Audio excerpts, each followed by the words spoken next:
Hello and welcome to another week on History Hack. It's Monday, so it's World War II Day. So Merrin is with me. Hey, Merrin. Hey. Oh, we've got something really good today, haven't we? We have indeed. Today we are privileged to have with us Professor Francine Hirsch, who is the Vilas Distinguished Achievement Professor of History at the University of Wisconsin-Madison, where she teaches modern Soviet European history. Now, some listeners may have Fran's first book, Empire of Nations, on their bookshelves, which was a prize-winning tome in its own right, looking at ethnographic knowledge and the making of the Soviet Union. But her most recent title is called Soviet Judgment at Nuremberg. And as someone who spent ages referring to a very, very old interpretation of what happened, I can say that Fran's book has been a book well worth waiting for. Why? Because it's not only important in terms of enabling us to remember the events at the end of the Second World War more accurately, but it is also an incredibly readable book for a complex and sensitive subject. So, Fran, how would you describe the Nuremberg Trials to somebody who has no idea what they were all about? Well, first of all, thank you so much for having me and for that really lovely introduction. I'm really psyched to be here. So just to start at the very beginning, the Nuremberg Trials, the International Military Tribunal, or IMT, took place after World War II, from November 1945 to October 1946 at the Palace of Justice in occupied Germany. The United States, Great Britain, France, and the Soviet Union, the four major Allied victors, tried 22 Nazi leaders for conspiracy, crimes against peace, war crimes, and crimes against humanity. And they also tried 6 Nazi organizations, including the Gestapo and the SS. And the thing is that this was just the first of the Nuremberg trials. And as it would turn out, it would end up being the only 4-power one. Okay, because I think people, they hear the word Nuremberg and they think of it as one big event, but it was actually a lot more complex than that, wasn't it?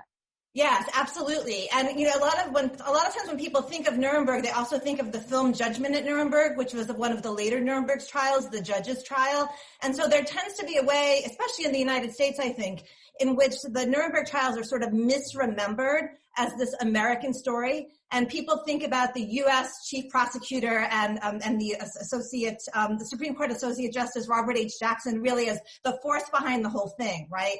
The British and the French are talked about in like popular books and films as having kind of supporting roles. But the Soviets, right? When the Soviets are talked about at all, it's they're crude, they're vengeful. And to quote one of the U.S. assistant prosecutors, Thomas Dodd, he describes them as the Achilles heel of the whole process. So there's not really much talk then about the contribution and the very significant contribution that the Soviets made. And that's part of where my book comes in. One of the things that it seeks to do is to bring the Soviets back into the story. But it's more than that, because when you bring the Soviets back into the story, that also opens things up in a really nice way to be able to look also at the relationships among the 4 countries of the prosecution as well. This is a new lens through which to understand what happened. Yeah, the whole idea of the book is to, I did a lot of research in the Soviet archives, but also some research in other archives and read memoirs and other materials. And so it's about the Soviet role in the trials in part, but it's really a new take on the IMT, the first of the Nuremberg trials, right, as a whole. And then also looking at the consequences of that trial and what happens later. So your 22 Nazi leaders, we don't need to go through them all, but who were the big ones, and how did they choose which Nazis they were going to try and get for this trial? That's a great question. So in terms of thinking about the 22 Nazi leaders, they were high-ranking leaders for the most part, right? Some of them were close members of Hitler's kind of inner circle, people like Hermann Goering, Rudolf Hess, Foreign Minister Joachim von Ribbentrop, military leaders like Keitel, Jodl, Raeder, propagandists like Rosenberg, Streicher, Fritzsche, the Reichsbank president, Schacht. So the part of the whole idea was to have these key Nazi leaders that would then open the door also to future trials. That if you showed that the military, right, was complicit, and they're also trying the organizations. And so these are leaders who also had major roles in these organizations. And so this was the trial of the major war criminals. And the idea was there were already national trials going on. And the idea was that these national trials would continue, but that this would sort of be the big one that would really show like what had happened, that would really create a record for posterity, and that would then be the beginning, right? It's not, the Nuremberg trials weren't supposed to be the end. It was supposed to be then the beginning of a whole process of coming to terms with the past and a whole process of future trials. So they're setting precedents for the future. That must have entailed a lot of preparation. In particular, your book focuses on the Soviets. So do you want to tell us how they prepared for the trial? Sure. Well, I think there's two things to think about here. So first of all, one of the big arguments that I make in the book is that one of the major ways that I think we need to understand the Soviet role is that it was the Soviets who were really out in front, really during the darkest days of the war, when other people weren't thinking about these major war crime tribunals yet. The Soviets were. So they were already starting to think about it, in part because of the brutality of the Nazi occupation. And so really in April 1942, so early on, the Soviets start really thinking about this question of some kind of a tribunal or a trial. They're thinking about reparations. Law professors at the Soviet Union's Institute of Law, they're told to study this question of reparations and the international law perspective on it. So they're already doing lots of thinking and writing. It's October 1942 that the Soviet Foreign Minister Molotov, that he comes out and makes a public statement inviting all interested governments to cooperate in bringing Hitler, Hess, Goering, and other Nazi leaders to justice. And the thing is, this is in the war.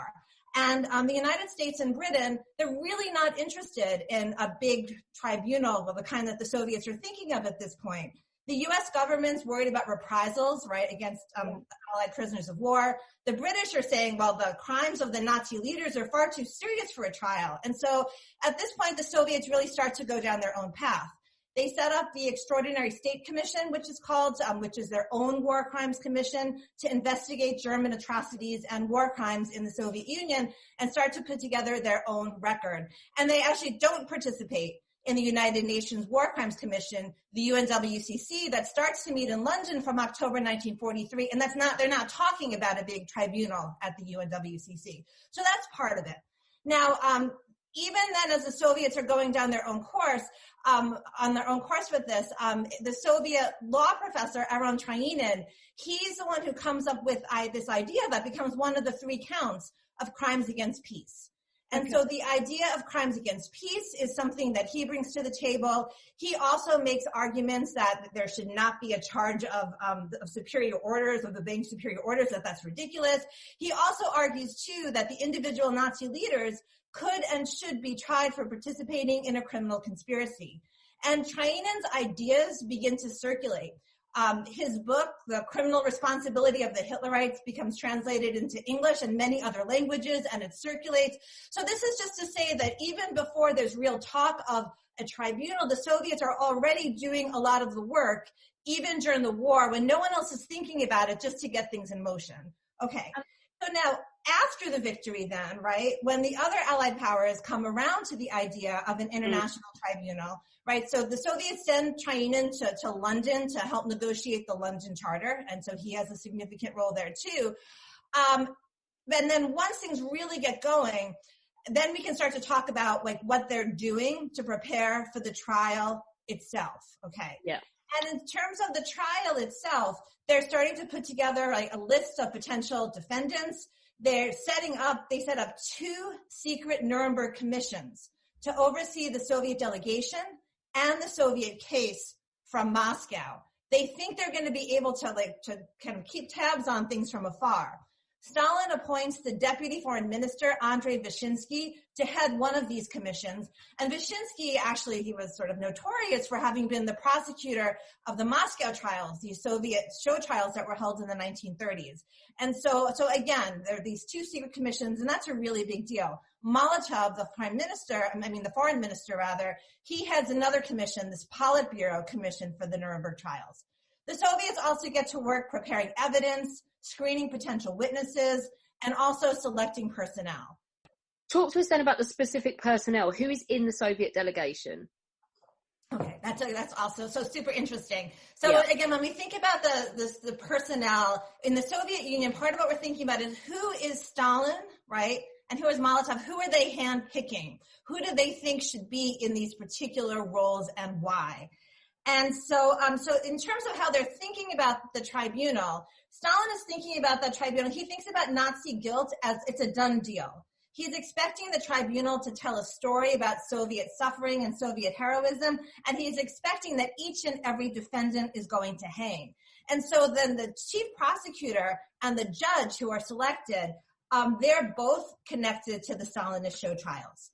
The Soviet judge, Yona Nikitchenko, had been a judge in the Moscow trials, again, these show trials of 1936 to 1938. The Soviet chief prosecutor, Roman Rudenko, had been the prosecutor of a series of 1930s show trials in Ukraine. And most of the Soviet assistant prosecutors also had similar credentials, right?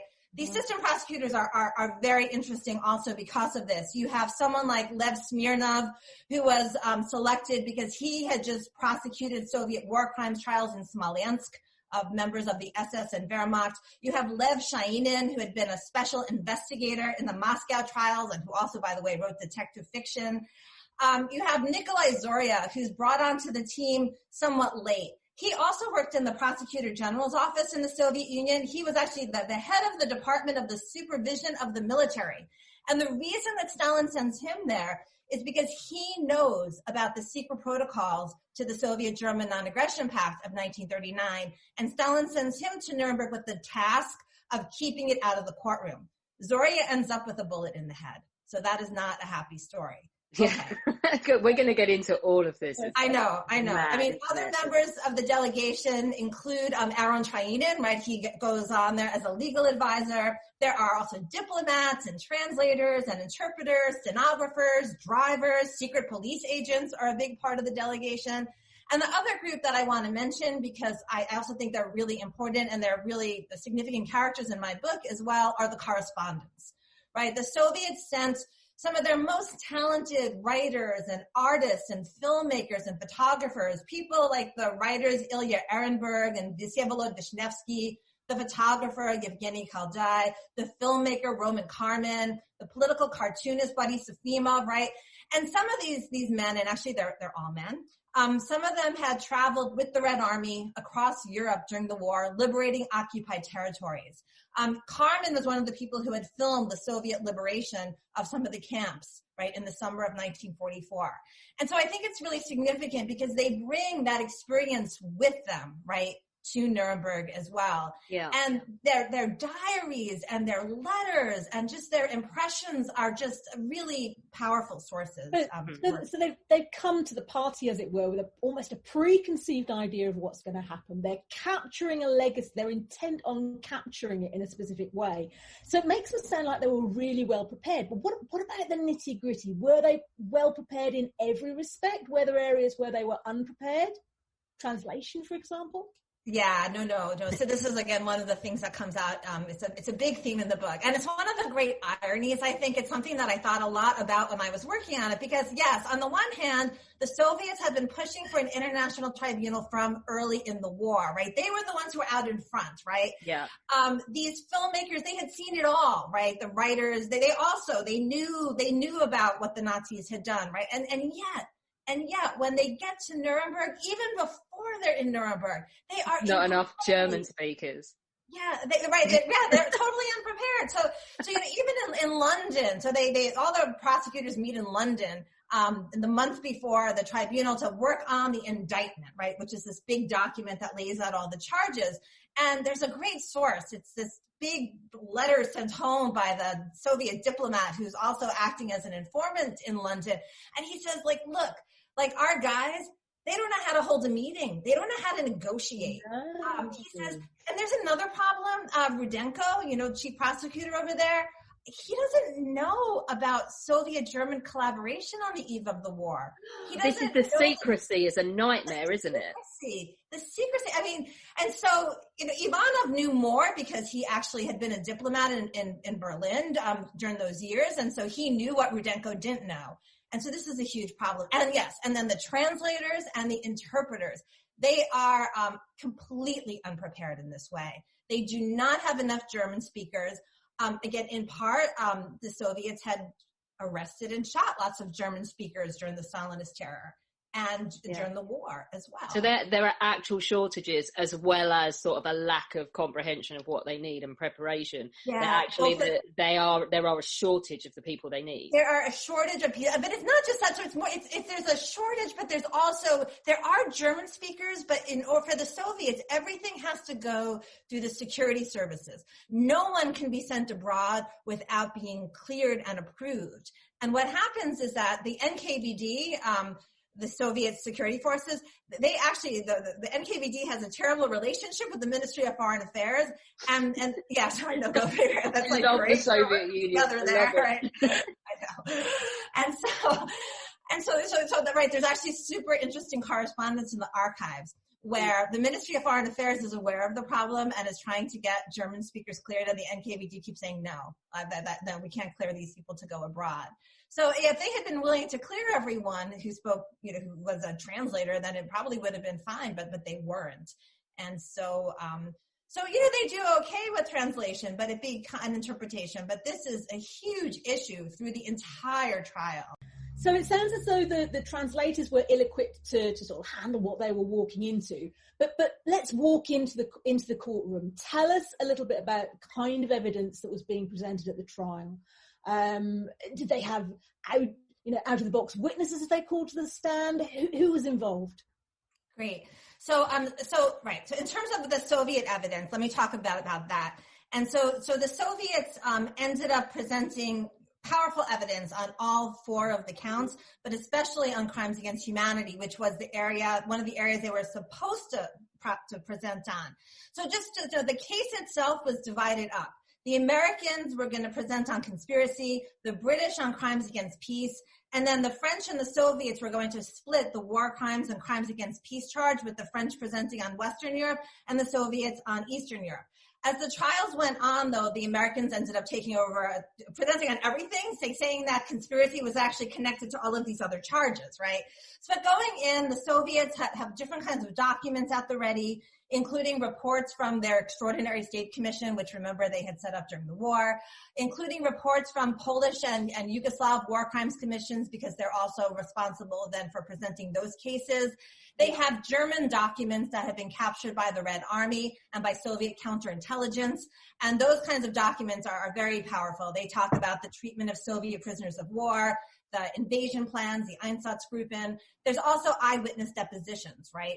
There's also film evidence that ends up being very critical for the Soviet case as well. The filmmaker Roman Karman, his studio back in Moscow, prepares 3 documentaries with footage that Soviet cameramen had shot during the war. So there's a whole film on the destruction of Soviet culture, a film on the destruction of Soviet cities, and a film also, one that was probably very hard to watch, on German atrocities against civilians and prisoners of war. Yeah, so that's right, what they start with. And then so in January, right, so a couple of months in, Rudenko, the Soviet chief prosecutor, is back in Moscow and meeting with Stalin. And at that point, it's then that they decide that the Soviets should expand their case to cover all 4 counts. And it's at that point that they add new evidence, and in part to address the defendants have been saying that the war was preventive, and so it's to oppose that, right? But they also decide, in order to oppose that as well, to send a couple of surprise witnesses, and those are the out-of-the-box witnesses. And so they send Erich Buchenhagen, but also Friedrich Paulus. And Paulus is the really big one. Paulus is the highest ranking German official in Soviet custody. He had been one of the authors of the Barbarossa Plan. He had been captured in Stalingrad in July of 1943 when he had commanded the 6th German Army.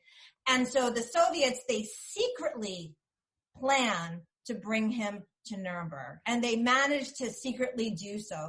Only the judges know that he's going to appear. And the judges know not very far ahead of time.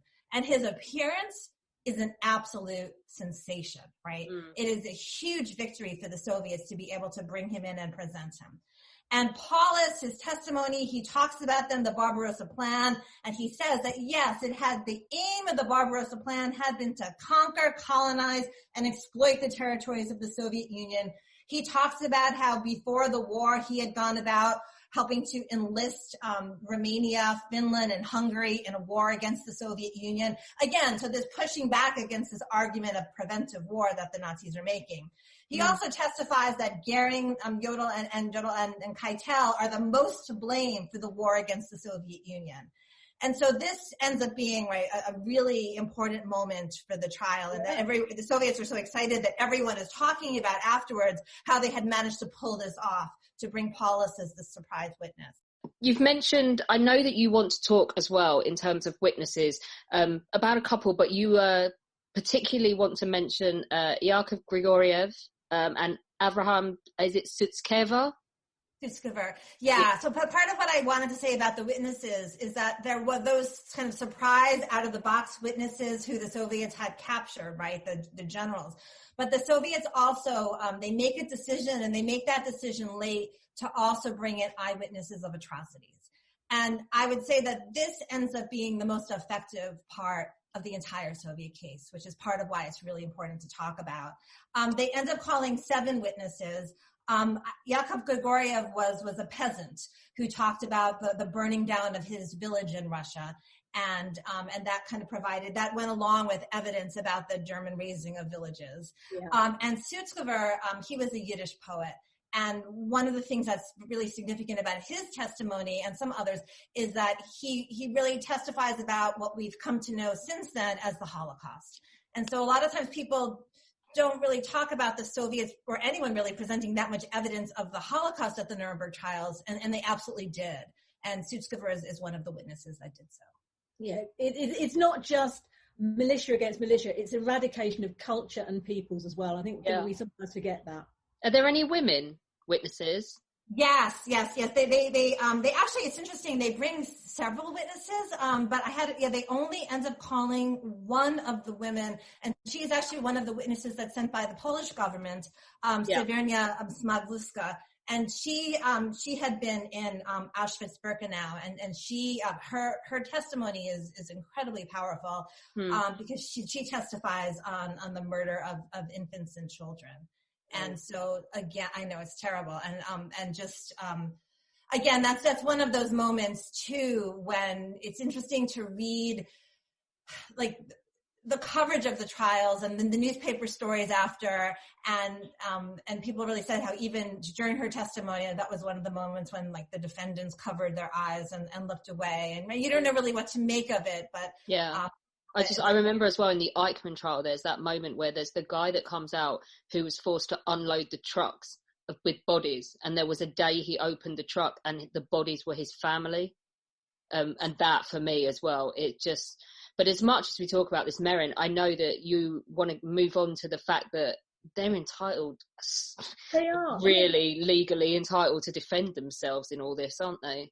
They are, and this is something that that some listeners would have heard Philip Sands talk about.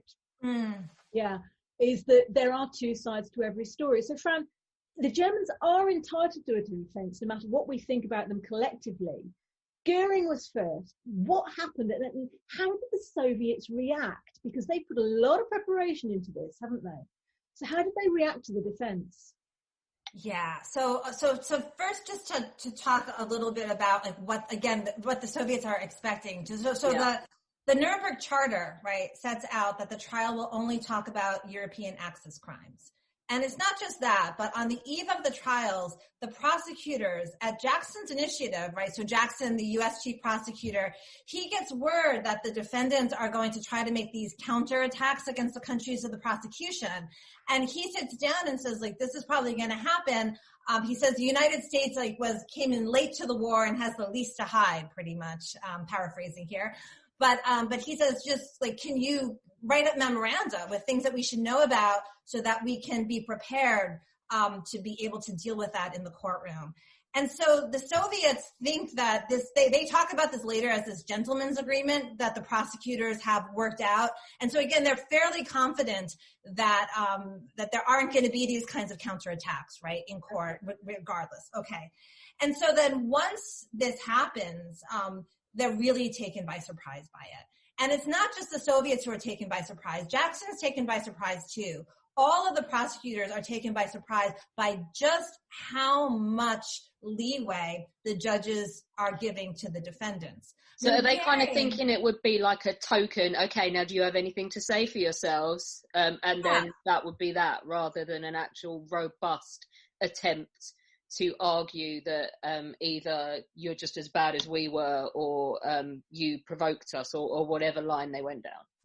Yeah, and so it's against, like, the Soviets are thinking, they're thinking in terms of a show trial, right? That it's going to be a confession almost, or if not a confession, the judges are going to keep it in line. It's going to be, right, concise. And the Americans are thinking, okay, there'll be a defense, again, the American prosecutors, but they're again thinking that the judges will keep things in line, that they're not going to let the defendants, like, go on for days or weeks to defend themselves, and that they're not going to allow countercharges or counterattacks. But that's, again, Goering goes first. He's the first defendant to testify.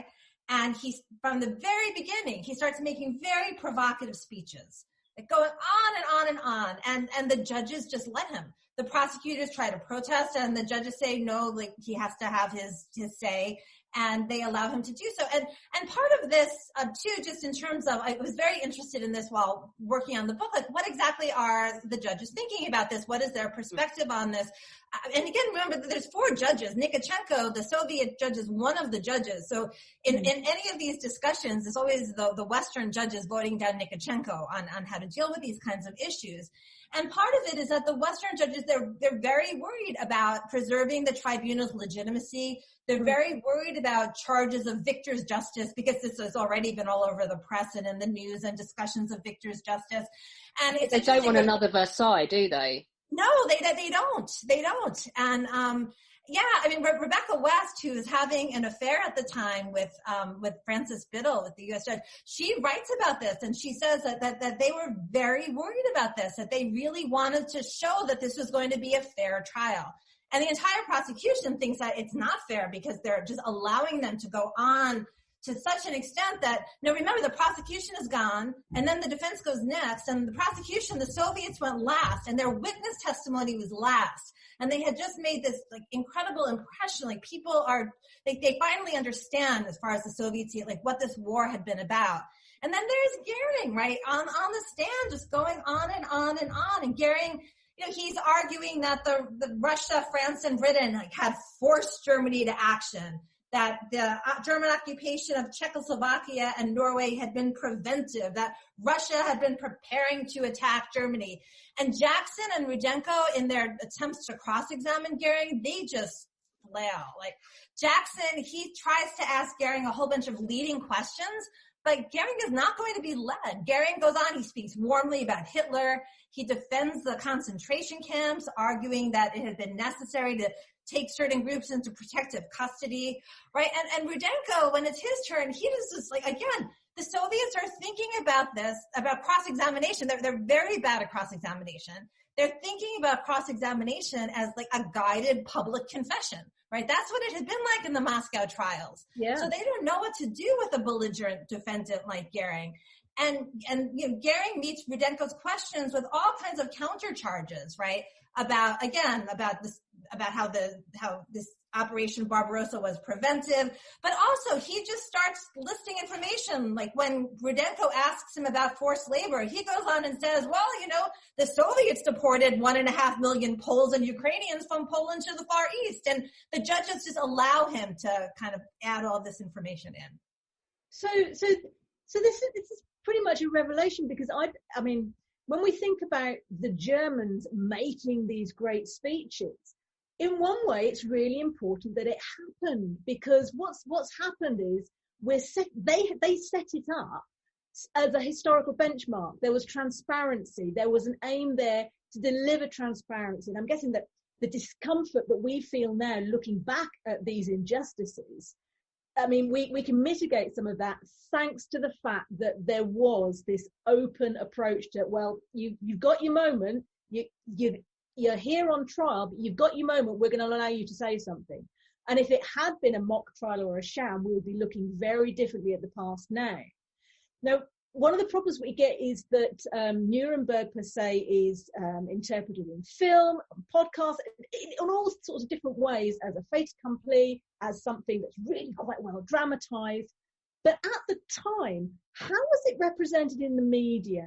And did the different media, Western media, Soviet media, report on it in different ways? The Soviet press was highly censored. And so what the Soviets were able to do for their own press is they were able to highly control the story of the trial that was told, right? And they would avoid like all sensationalism. That's what, again, they're being directed by the party to avoid all sensationalism.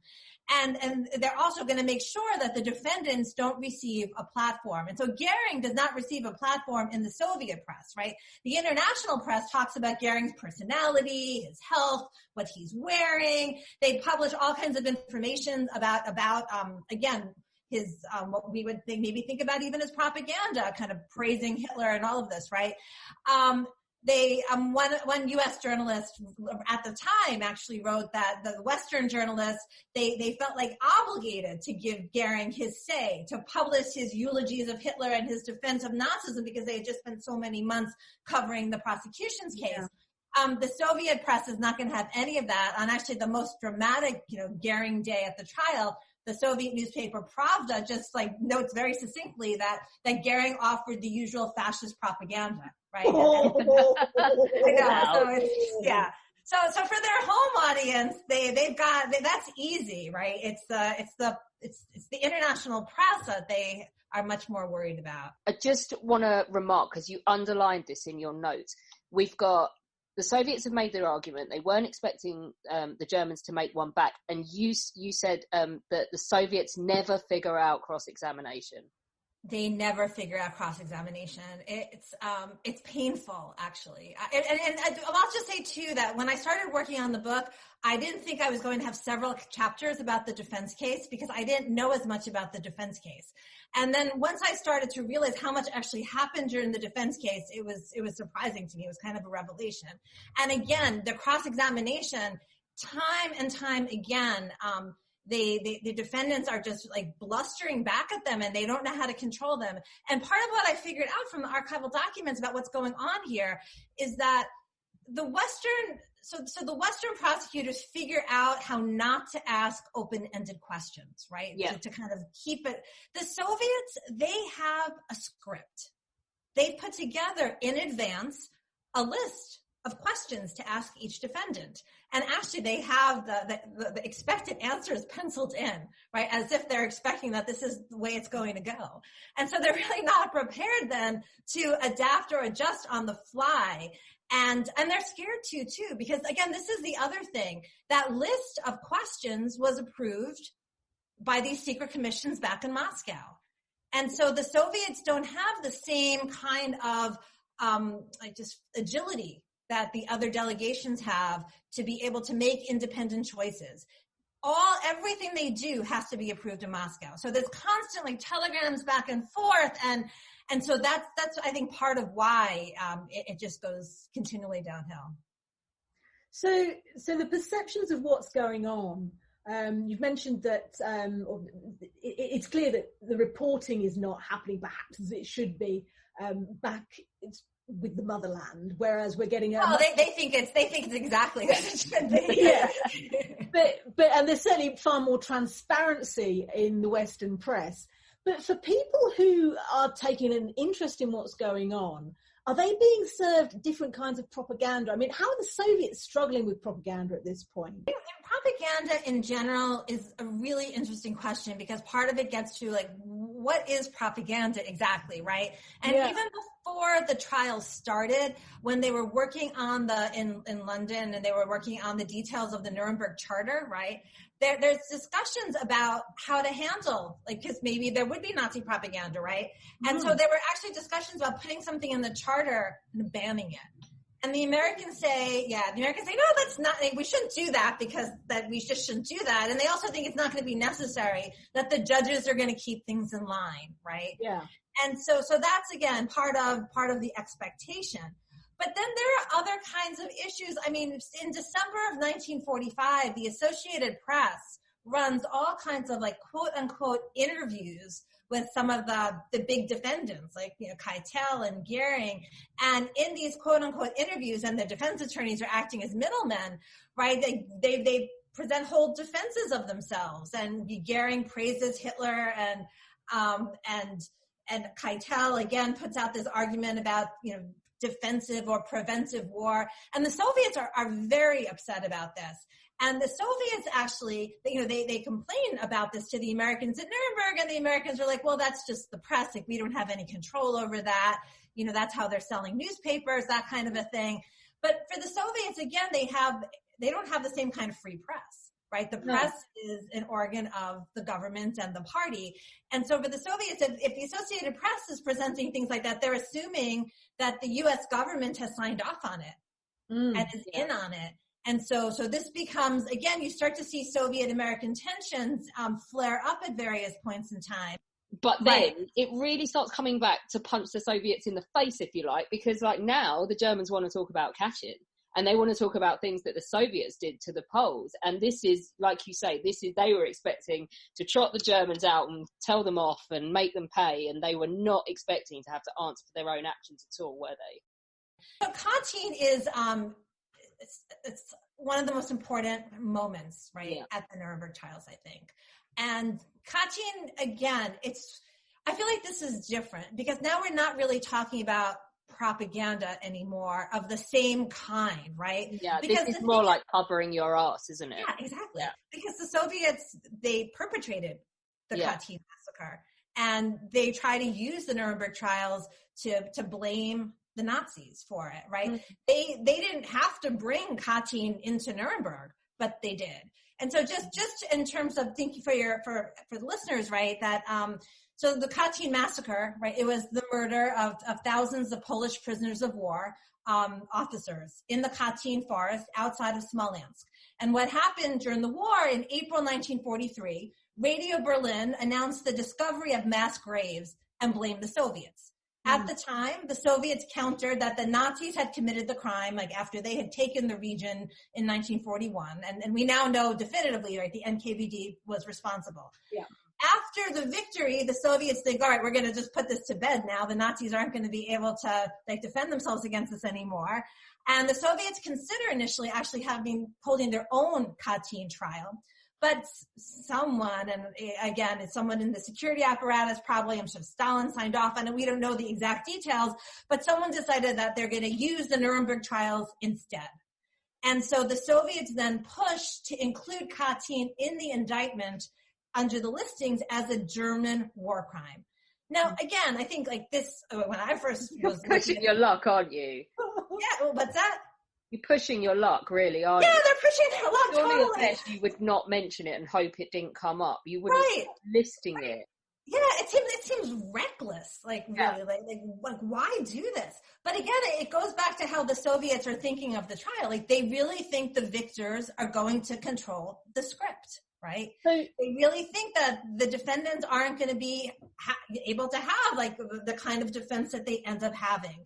And so, those deliberations about the indictment about this are incredibly interesting because the Western prosecutors, they appeal to Rudenko to like just, again, like, why push your luck, pretty much. Yeah. They don't say it in those words, but like, let's just leave it alone, they say. You know, they understand it's been a political hot potato. They suspect the Soviets may be irresponsible, but like, why bring it into the whole thing? And Rudenko tells them that, you know, he has no choice. He can't budge that. And he says that, you know, it's this and there's some other things. And he says, well, if you don't sign on to this, I'm going to have to go back to Moscow and talk to Stalin about this in person. That's going to take a few weeks and it's going to hold things up.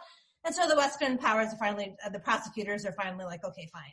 And this, I would say, ends up being one of Jackson's biggest regrets, right? Because the day after the indictment is published, Jackson gets word from U.S. intelligence of new evidence that the Soviets are probably responsible. And at that point, it's too late, right? It's in there. It's already into record at that. It's already in there. And then so in the Soviet case in February, the Soviet deputy chief prosecutor, Yuri Pokrovsky, he presents Soviet evidence on Katyn, and it's fabricated evidence, right? Yeah. The defense attorneys, and it's actually Goering's attorney, asks to be able to call witnesses to rebut this. And the three Western judges overruling Nikitchenko, they allow it. They allow the defense to bring in three witnesses. They say the Soviets can bring in three witnesses too. There's kind of a showdown of witnesses in July. And in the end, it's kind of, people think it's sort of a draw who did it. But Katyn is not mentioned in the judgment. And so for the Soviets, it's sort of a loss. So what we have here is an event in which we are trying to surface the truth about what happened. And at the same time, the Soviets are trying to slip one in under the wire. So tell me, how did they handle the secret pact they made with Germany in 1939? Did they skim over it? Yeah, that's another one of those really big moments. But what I just want to say that what you say is absolutely the thing with these kinds of things. You just, again, thinking why bring this in? But yeah, with the secret protocols. So again, the secret protocols to the Soviet-German Non-Aggression Pact of 1939, right? Sometimes called the Hitler-Stalin Pact. In those secret protocols, Stalin and Hitler basically agreed to carve up like Poland and other parts of Eastern Europe into German and Soviet zones. And soon after, the Germans invade Poland, and then the Soviets come into Poland too. And right, so that's pretty much what happens. And again, in terms of who knew what, initially, no one bothered to tell, right, Rudenko, as we saw, about the secret protocols. So initially he starts these deliberations about the indictment, right, not knowing about them. And so the Soviets actually on this one, their strategy is going to be to not talk about it at all, just to try to avoid the issue altogether. You know, they assume that Rudenko just doesn't need to know. It's not going to come over it. Yeah, just, you know, to know about this. Not going to be a thing. You know, but, you know, Ribbentrop, who co-signed it, he's one of the defendants. So it's another one of those moments of really what are they thinking? How do they think this is going to go? And in November, what, Alex? He's going to bring it up when he tries to defend himself, isn't he? Ribbentrop. Oh yeah. So, and it gets brought up even sooner that, almost no sooner do they all get to Nuremberg and things are getting underway than actually Hans Frank's attorney, Alfred Seidel, he says that he tells the tribunal that he's dug up some documents. And if I'm one of the Nazi defendants, I'm having T-shirts made before I get to Nuremberg. You would, wouldn't you? You're going to want to scream from the rooftops, I had a secret pact with Russia. Yeah. That's what Seidel tries to do, right? He brings it up into as many of his cross-examinations of the defendants as he can, just kind of getting that information in there. So they, it comes up, you know, in the end, so Seidel in the end says that he actually has a copy of the document, but he won't say where he got it from. And so the judges won't take that copy because there are questions about its origins, but it sort of doesn't matter because, in Ribbentrop's defense, in a number of defenses, in Rader's defense along the way, enough details about the secret protocols come up that pretty much, you know, everyone knows about it. I mean, Seidel is just determined, right, to get this out as much as he can, and so they actually get a copy to the press. And so in May, I think May 22nd, the copy of the secret protocols appears in the American press, all the details. And for the Soviets, again, this is, even though it's been brought up in the courtroom again and again and again, they can still control how that information is brought back to the Soviet people. But now, once it's in the press, it's out in a way that's much harder to control. I think the whole experience of Nuremberg, it was insane, wasn't it? Yeah. So there is, especially for the Soviets who were not expecting what they found when they went to Nuremberg, just in terms of the nightlife, in terms of the parties, in terms of the bars, and just the food, the booze, right? All of it.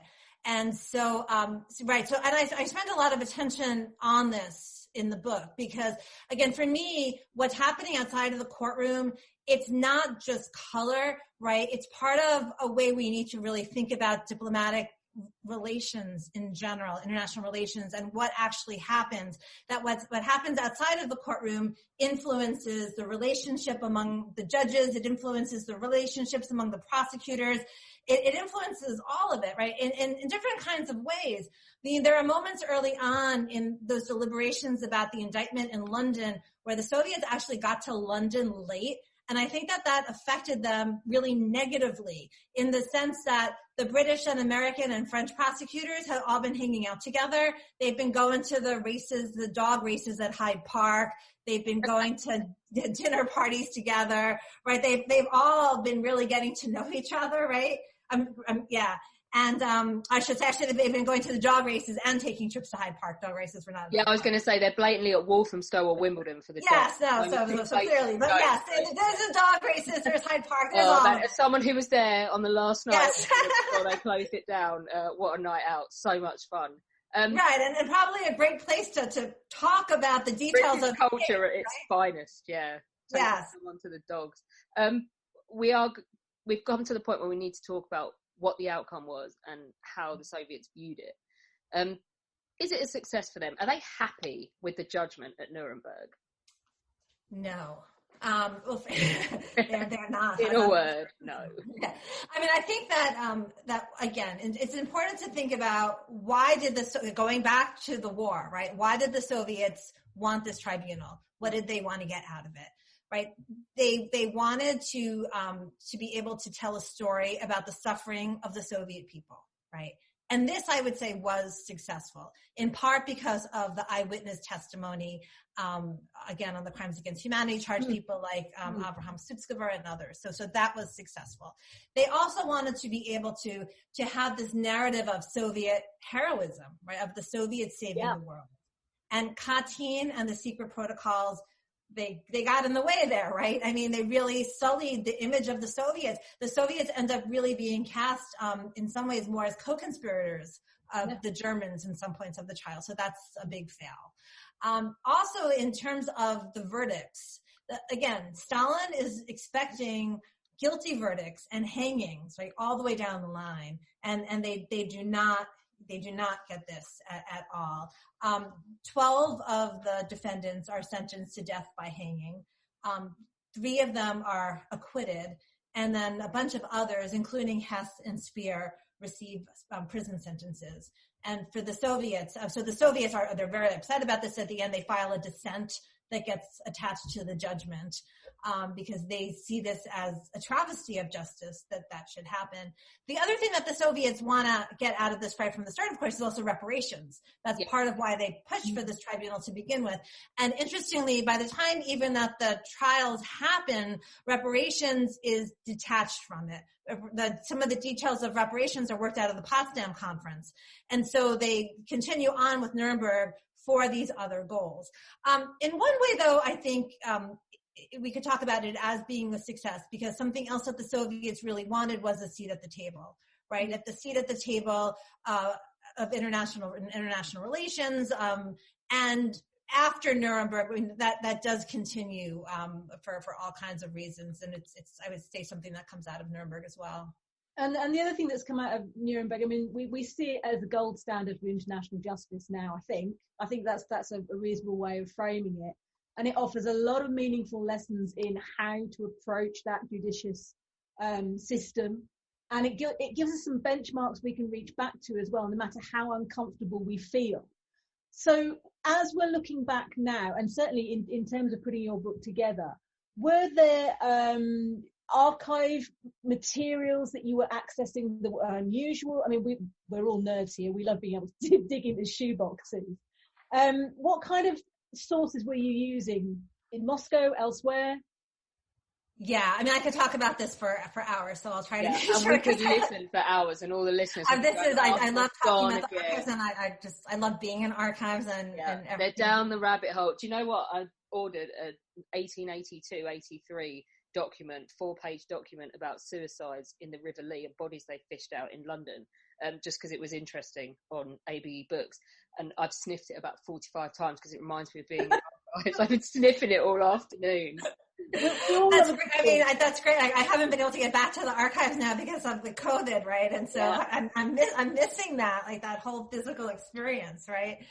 But yeah, I couldn't have written this book without the Moscow archives. I worked in 5 different archives, and the foreign ministry archives were very important in terms of the Molotov files and the Vyshinsky files.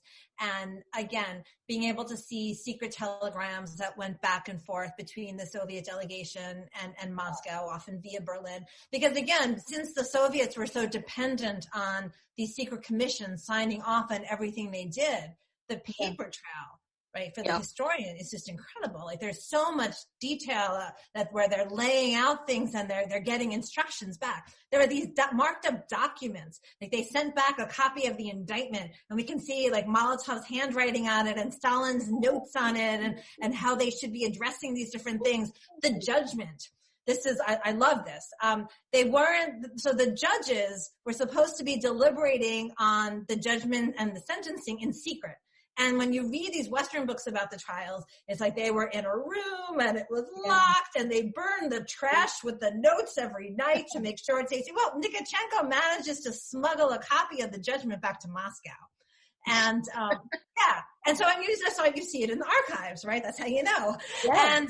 And so you can, again, see this document in the archives along with these drafts of instructions that are going to be sent back to Nikitchenko about how to argue for the guilt of all of these different defendants. I mean, those kinds of documents are just like amazing. But there's also things like working in the archive of, the Russian State Archive of Literature and Art, and being able to see letters that the Soviet playwright Vsevolod Vishnevsky wrote home, because again, the things that he described too, like about the nightlife and about vaudeville shows and acrobats, in addition to what was going on in court, it adds so much richness, and Roman Carmen's writings about it. So all of that is amazing. And the Academy of Sciences archive is, so I can go on and on.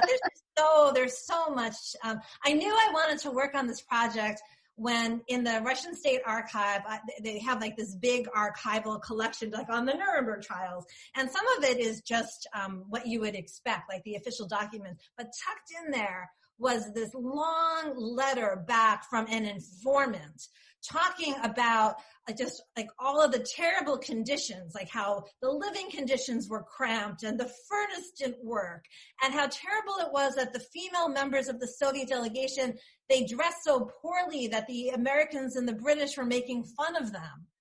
So it's just stuff like that gives you a sense again of it as just a real place where people experience things. So your book is going to put this into complete new context and help us to reframe how we think about Nuremberg far more accurately, isn't it? Yes, I mean that's certainly the goal. That's certainly the goal. I think let's just end. I mean, you're selling the importance of the Soviet role in that, because as you say, it's been skewed so that we think of Nuremberg as a completely American instigation, but it's not. It's significant because it's a 4-power tribunal, and it's also significant in terms of evidence of the Holocaust as well. And these are all things that your book helps bring out, aren't they? Yeah, that's, yes. So again, the contribution to the Soviets, to the framing of the tribunal, the contribution of that witness testimony, and absolutely the significance of a four-power tribunal. I don't think Nuremberg, in terms of thinking about, again, the international law consequences, I don't think that would have had that impact later had not the four countries been involved in it. And what's the book called? Soviet Judgment at Nuremberg, A New History of the International Military Tribunal After World War II. Excellent. Snappy title. It will be linked direct from the podcast episode because Matt has set up a bookshop for us, which means that not only does Francine get money and people buy her books, but History Hack gets a cut as well, which is genius. And I don't know why none of us Boney to sort it out. Fran, thank you so much for coming on. This has been absolutely fascinating. Didn't know much about Nuremberg at all. Definitely just assumed it was all American. So you fixed me anyway. Thank you for having me and for your excellent questions. This was really fun. Join us tomorrow when we will be talking to Jonathan Clements all about the life of Confucius. I know who he is, but I don't know anything about him. It's going to be really interesting, so don't miss out on that one. Don't forget that we do exist on Patreon as History Hack and on Patreon as well, which is Podbean's own version. Alina and I have had massive fun doing this in 2020, but life's going to change quite a lot next year and we're going to actually have to go and earn a living, etc.